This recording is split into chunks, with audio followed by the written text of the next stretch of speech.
So today I'm going to show you how to make Bengali Garam Masala very quickly. Only 3 ingredients are needed for the Bengali Garam Masala. So I've got 3 cinnamon sticks, about an inch each, quite thin. I've got about 10 green cardamoms and about 7 to 10 cloves.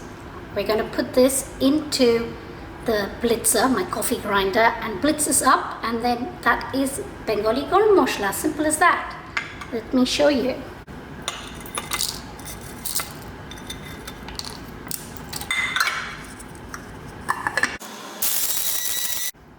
So it took a bit of time, but that's what it looks like. It's all ready.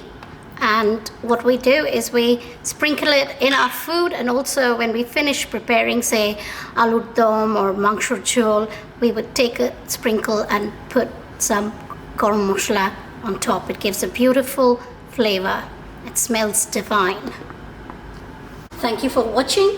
Like and subscribe to my channel for more little tips on authentic traditional Indian cooking.